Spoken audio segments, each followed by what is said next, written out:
தமிழ் உறவுகள் அனைவருக்கும் வணக்கம். தேர்தலுடைய முடிவுக்கு பின்னர் நான் சீமான் அவர்கள் பெரிதளவில் எந்த ஒரு பிரச்சனையுமே சந்திக்கல அப்படிங்கிறத நீங்கள் கவனிச்சிருக்க கூடும்.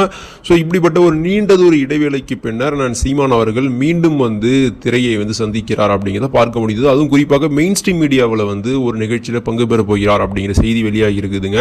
ஸோ இது குறித்து அந்த காணொலியில் நம்ம விரிவாக பேச போகிறோம். ஆமாங்க, வருகின்ற ஞாயிற்றுக்கிழமை மாலை 8:30 மணிக்கு இந்த நிகழ்ச்சி அப்படிங்கிறது ஒளிபரப்பப்படுகிறது. இதில் நான் சீமான் அவர்கள் பங்கு பெற்றிருக்கிறார். சி தமிழ்ல இந்த நிகழ்ச்சி வெளியாகுதுங்க. மகா நடிகை அப்படிங்கிற ஒரு தொடர் தொடர்ச்சி வெளியாகிட்டு இருக்கு. நீங்க கவனிச்சிருப்பீங்க. இதுல சிறப்பு விருந்தினராக நான் சீமான் அவர்கள் அழைத்திருக்கிறார்கள். ஸோ இதுவரைக்கும் எந்த ஒரு மீடியாவுமே அட்டன் பண்ணாத நான் சீமான் அவர்கள் திடீரென போவதற்கான ஒரு முக்கிய காரணமாக பார்க்கப்பட்டது ஐயா பாரதிராஜ் அவர்களுடைய இறப்பு தான். அதே போல ஐயா பாக்கியராஜ் அவர்களுடைய இறப்புமே கூட.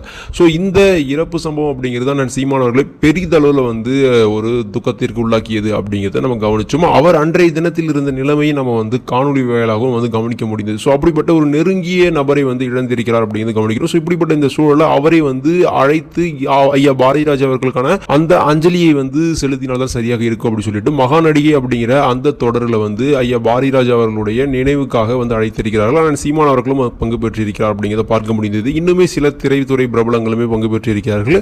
குறிப்பாக நடிகை ராதிகா போன்ற நபர்களுமே இருக்கிறார்கள்.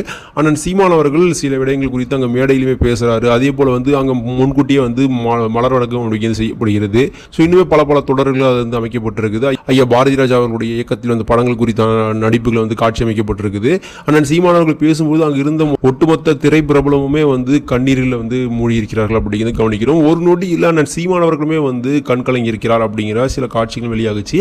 ஸோ வருகின்ற ஞாயிற்றுக்கிழமை மாலை 8:30 மணிக்கு இந்த தொடர் அப்படிங்கிறது சி தமிழ் வெளியாகுதுங்க. வாய்ப்பு கொண்ட நபர்கள் மறக்காம பாருங்க அப்படிங்கிற இந்த காணொலி நீண்டதொரு இடைவேளைக்கு பின்னர் சீமான் அவர்களையும் நம்ம பார்க்க போகிறோம் மெயின் ஸ்ட்ரீம் மீடியாவில். இதை குறித்தான உங்களுடைய கருத்துக்களும் மறக்காம தெரியப்படுத்துங்க. மீண்டும் நல்ல காணொலி சந்திப்போம். நன்றி, வணக்கம்.